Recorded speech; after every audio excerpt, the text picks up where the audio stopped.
है आपका 4 TV news पर। मैं हूं आपके साथ जो इस बुलेटिन की शुरुआत करते हैं। प्रधानमंत्री नरेंद्र मोदी ने दिल्ली में आयोजित ऐतिहासिक कार्यक्रम में हिस्सा लिया जो भारत की दो महानतम आध्यात्मिक और नैतिक नेताओं श्री नारायण गुरु और महात्मा गांधी के बीच हुई ऐतिहासिक बातचीत की शताब्दी को समर्पित था। ये संवाद भारतीय सामाजिक जागरूकता और समानता की दिशा में मील का पत्थर माना जाता है। समारोह में पीएम मोदी ने दोनों महापुरुषों के विचारों को और उनके मूल्यों को आज के भारत के लिए प्रासंगिक बताते हुए श्रद्धांजलि दी। उन्होंने कहा कि ऐसे संवाद भारत की आत्मा को दर्शाते हैं और वर्तमान पीढ़ी के लिए प्रेरणा है। इस कार्यक्रम के माध्यम से देश को फिर से सामाजिक समरसता, आध्यात्मिक जागरूकता और नैतिक नेतृत्व की ओर प्रेरित करने का संदेश दिया गया।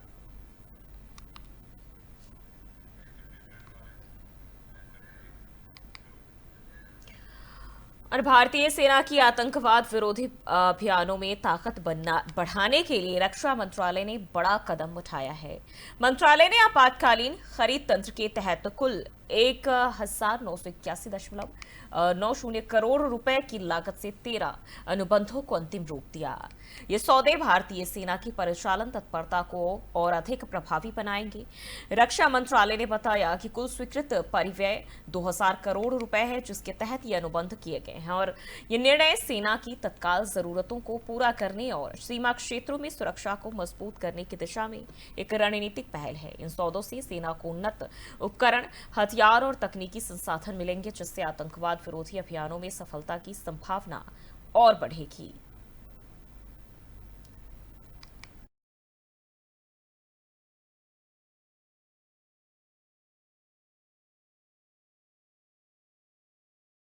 चंडीगढ़ में हरियाणा के मुख्यमंत्री नायब सिंह सैनी ने परिवहन विभाग के अधिकारियों के साथ एक महत्वपूर्ण बैठक की। बैठक में प्रदेश के परिवहन तंत्र को मजबूत बनाने, बस सेवाओं की गुणवत्ता सुधारने और यात्रियों को बेहतर सुविधाएं देने को लेकर विस्तार से चर्चा हुई। मुख्यमंत्री ने अधिकारियों से कहा कि योजनाओं का प्रभावी क्रियान्वयन हो और जनता को इसका सीधा लाभ मिले। बैठक में रूटों के पुनर्गठन और नई बसों की खरीद और डिजिटल टिकटिंग सिस्टम जैसी योजनाओं पर भी विचार किया गया।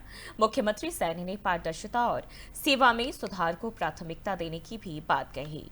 परिवहन विभाग को जल्द बदलाव लाने के निर्देश भी दिए गए।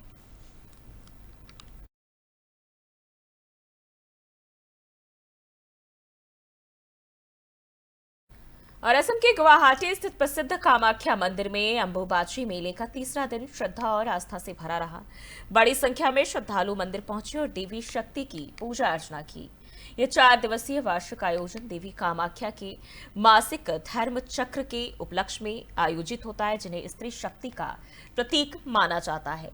अंबुबाची के खास अनुष्ठान के चलते मंदिर के मुख्य द्वार को 22 जून से बंद कर दिया गया है और यह 26 जून को फिर से भक्तों के लिए खोल दिया जाएगा।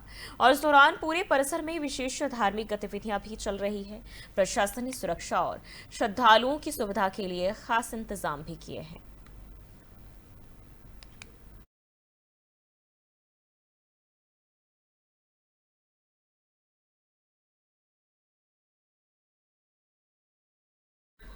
और दिल्ली हरियाणा बॉर्डर पर दिल्ली पुलिस की स्पेशल सेल और बदमाशों के बीच मुठभेड़ हो गई, जिसमें कुख्यात अपराधी रोमिल वोहरा मारा गया और इस मुठभेड़ में 2 पुलिसकर्मी भी घायल हो गए हैं। पुलिस के अनुसार रोमिल ने हाल ही में हरियाणा के यमुनानगर में शराब कारोबारी शांतनु की हत्या की थी और उस पर कई गंभीर आपराधिक मामले भी दर्ज है। वो कुख्यात काला राणा, नोनी राणा गैंग का सक्रिय शूटर था और लंबे समय से फरार चल रहा था। पुलिस को उसकी गतिविधियों की सूचना मिली थी, जिसके बाद उसे घेरकर कार्रवाई की गई। मुठभेड़ के बाद इलाके में सुरक्षा भी बढ़ा दी गई है और घायलों को अस्पताल में भर्ती कराया गया है।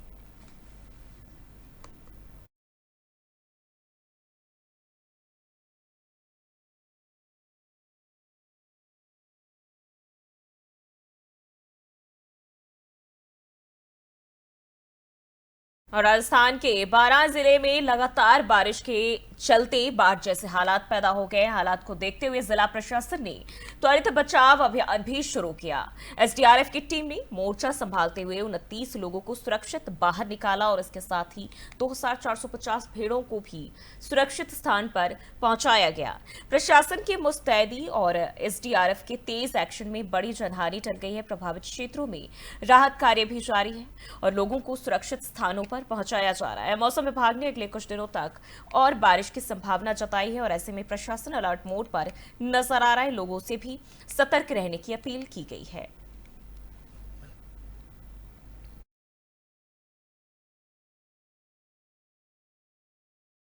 उत्तर प्रदेश के मुख्यमंत्री योगी आदित्यनाथ मंगलवार को वाराणसी स्थित काशी विश्वनाथ मंदिर पहुंचे और विधिवत पूजा अर्चना की।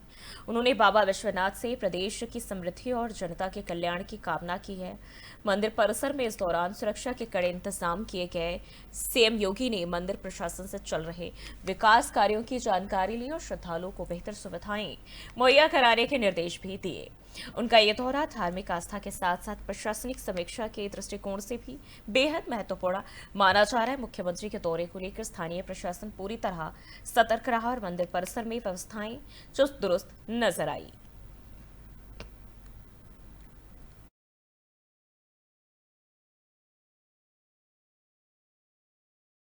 और कर्नाटक में लोकायुक्त की टीम ने राज्य में बड़े पैमाने पर छापेमारी की है।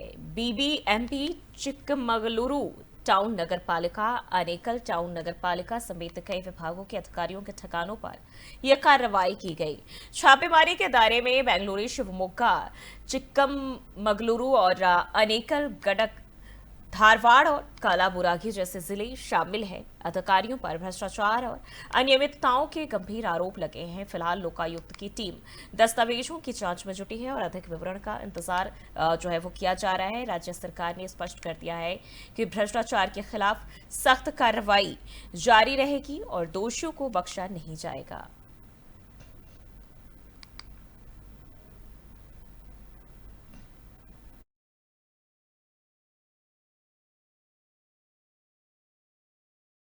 और मुंबई के गोरेगांव इलाके में दिल दहला देने वाली घटना सामने आई, जहां एक युवक ने अपनी पत्नी की गला घोंटकर हत्या कर दी। घटना 23 जून की सुबह भगत सिंह नगर में हुई। आरोपी वसीम रफीक शेख ने संदेह के चलते यह कदम उठाया। हत्या के बाद उसने अपनी सास को फोन कर कहा कि मैंने अपना काम कर दिया है। बांगुर नगर पुलिस ने घटना की सूचना मिलते ही एक्शन लेते हुए सिर्फ 2 घंटे में आरोपी को गिरफ्तार कर लिया। राम मंदिर रेलवे स्टेशन से ट्रेन पकड़ने की कोशिश कर रहे वसीम को पुलिस ने धर दबोचा। वहीं सहायक पुलिस आयुक्त हेमंत सावंत ने टीम की तत्परता की सराहना की है और पूछताछ मामले में जारी है।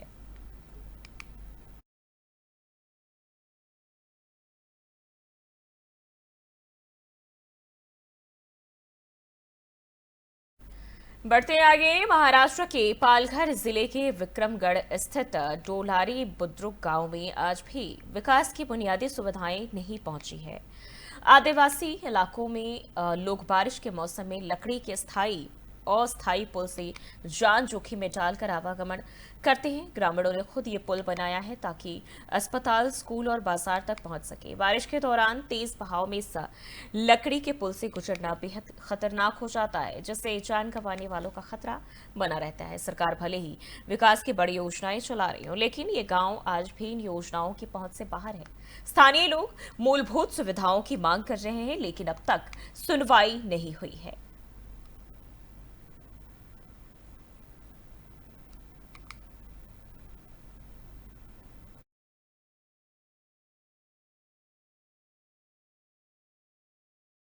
और बढ़ते आगे, झारखंड के हजारीबाग जिले के बड़कागांव थाना क्षेत्र के जोरकाठ इलाके में रविवार रात को अज्ञात हमलावरों ने सड़क निर्माण स्थल पर जमकर उत्पात मचाया। हमलावरों ने पूजा कंस्ट्रक्शन के कैंप को निशाना बनाते हैं वहां खड़े कुल 7 वाहनों में आग लगा दी, जिनमें 2 जेसीबी मशीनें, एक पानी का टैंकर और एक जनरेटर भी शामिल है। इस हमले के पीछे अब तक कारण स्पष्ट नहीं हो पाया है, लेकिन मामले की जांच शुरू कर दी गई है। पुलिस और प्रशासन की टीमें मौके पर पहुंच चुकी है। घटना ने निर्माण कार्यों की सुरक्षा व्यवस्था पर सवाल खड़े कर दिए हैं। स्थानीय लोगों में इस मामले को लेकर भय का माहौल है और स्थिति पर नजर रखी जा रही है।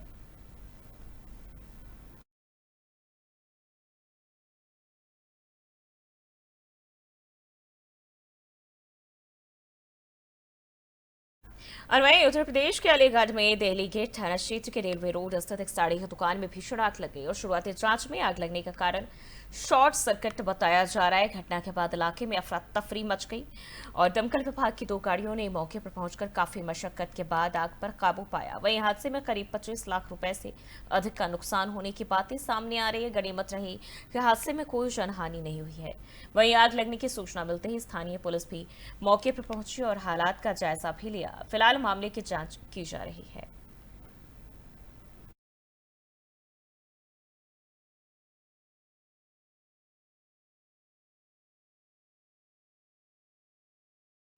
और वहीं उत्तर प्रदेश के ललितपुर जिले के सदर कोतवाली क्षेत्र स्थित गांधीनगर की एक घनी बस्ती में संचालित पापड़ फैक्ट्री में अचानक भीषण आग लग गई। शुरुआती जानकारी की माने तो आग लगने का कारण शॉर्ट सर्किट ही बताया जा रहा है और आग की लपटें उठते देख ही इलाके में अफरा तफरी मच गई और लोगों में हड़कंप मच गया और दमकल विभाग की टीम मौके पर पहुंची। कड़ी मशक्कत के बाद आग पर काबू पाया गया। घटना में फैक्ट्री को काफी नुकसान भी पहुंचा है। हालांकि किसी के हताहत होने की खबर नहीं मिली है। पुलिस और प्रशासनिक टीम ने मौके का निरीक्षण किया और आग लगने के कारणों की जांच भी शुरू कर दी गई है।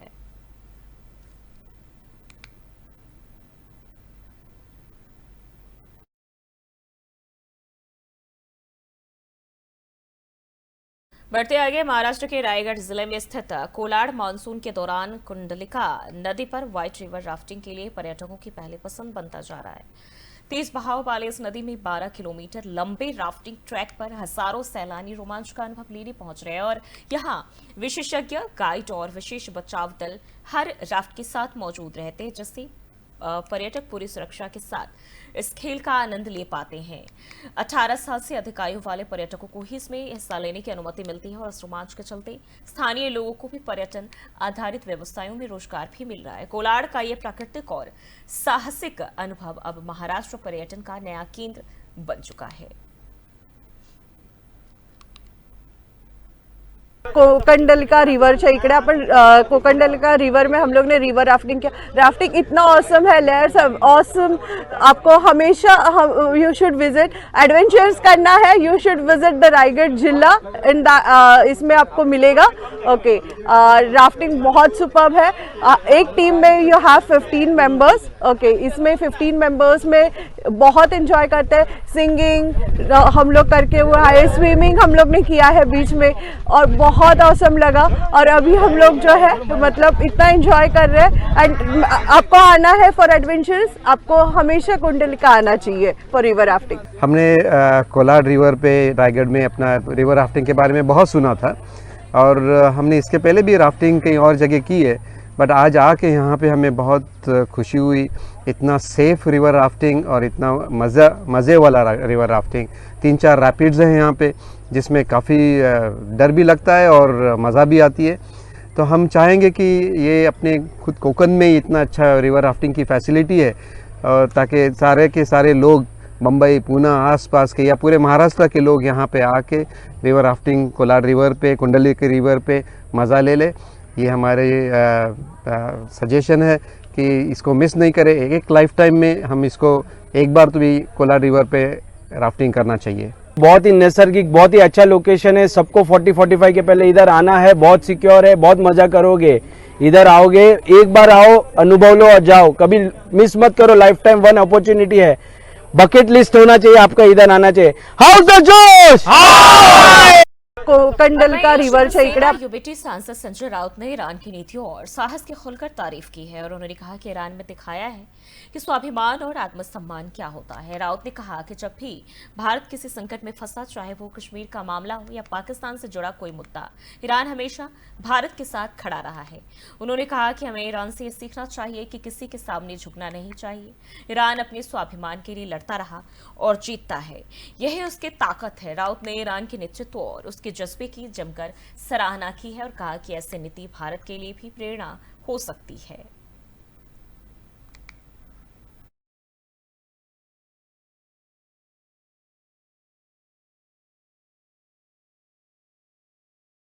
पहलगाम आतंकी हमले की जांच में बड़ा अपडेट अब सामने आ रहा है। राष्ट्रीय जांच एजेंसी यानी कि एनआईए ने 2 आरोपियों को आतंकियों को शरण देने के आरोप में गिरफ्तार किया। 23 जून को इन्हें जम्मू स्थित एनआईए कोर्ट में पेश किया गया। जहां से उन्हें 5 दिनों की पुलिस हिरासत में भेजा गया। पुलिस के बात करें तो पूछताछ के दौरान आरोपियों ने हमले में शामिल 3 सशस्त्र आतंकियों की पहचान के बारे में महत्वपूर्ण जानकारी भी दी है। एनआईए के मुताबिक प्रत्यक्षदर्शियों के बयान, वीडियो फुटेज, तकनीकी साक्ष्य और जम्मू कश्मीर पुलिस के द्वारा तैयार की गई स्केच के आधार पर जांच जारी है। हालांकि फिलहाल एजेंसी किसी निष्कर्ष पर नहीं पहुंची है और बताया जा रहा है कि उचित समय पर पूरी जानकारी सार्वजनिक की जाएगी।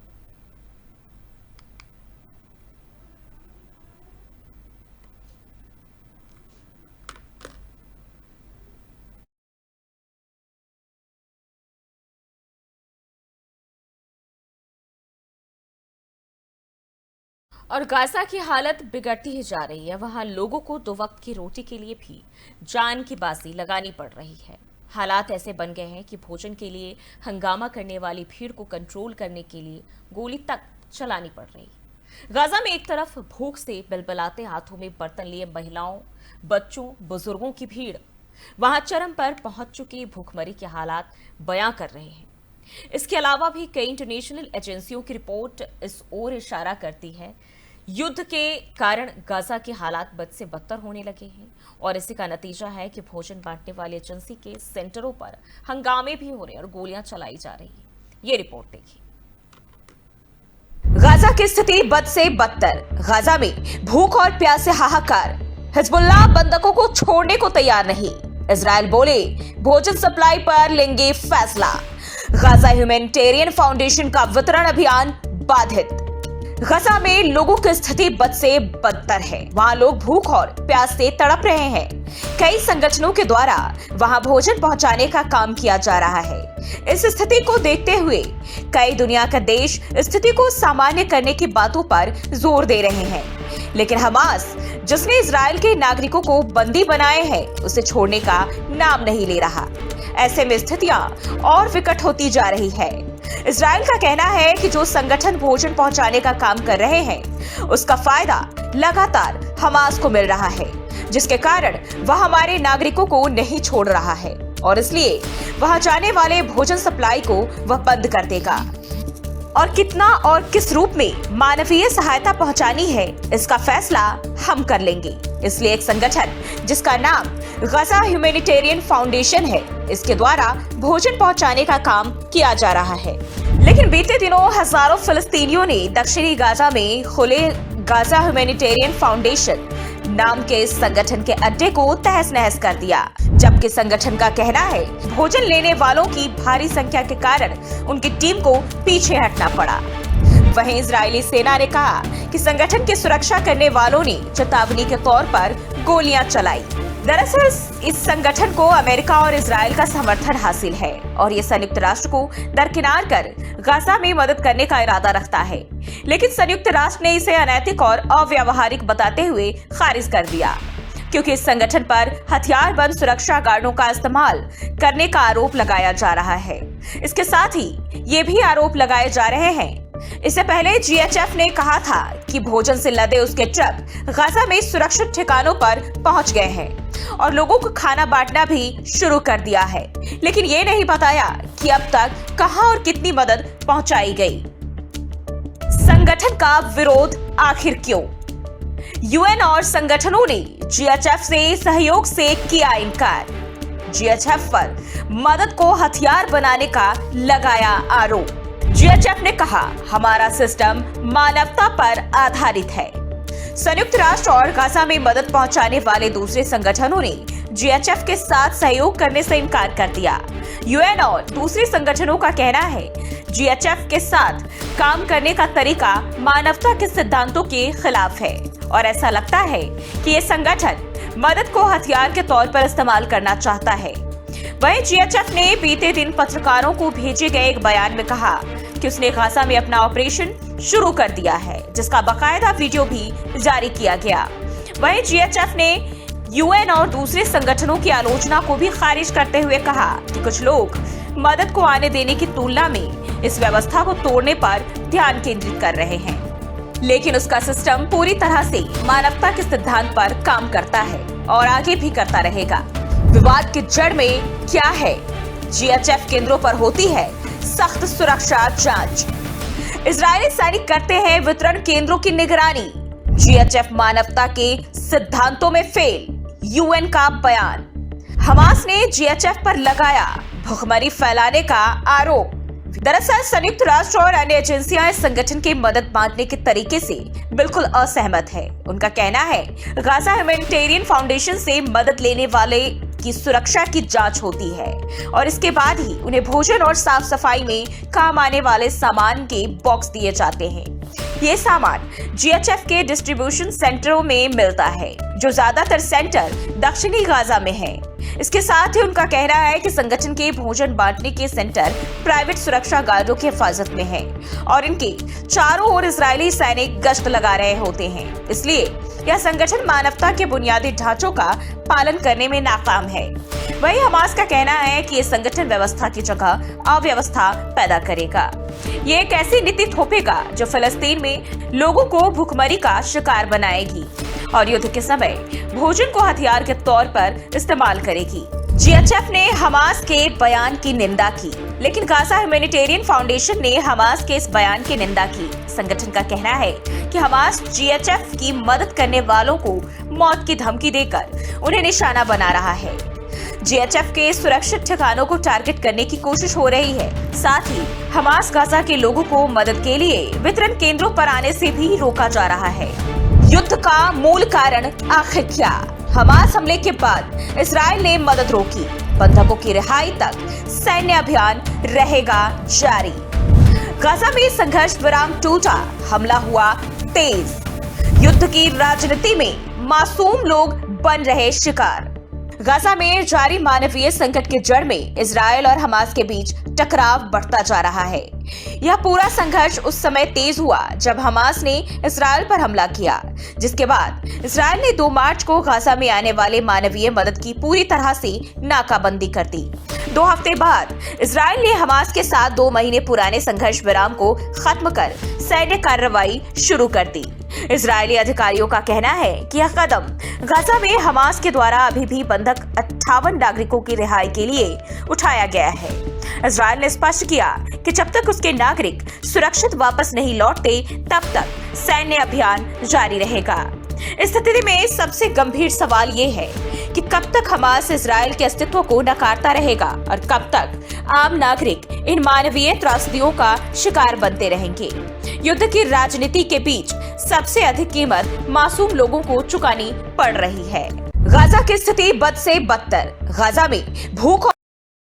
फिलहाल के लिए बुलेटिन बस इतना ही। देश और दुनिया की तमाम खबरों के लिए देखते रहिए 4 TV न्यूज।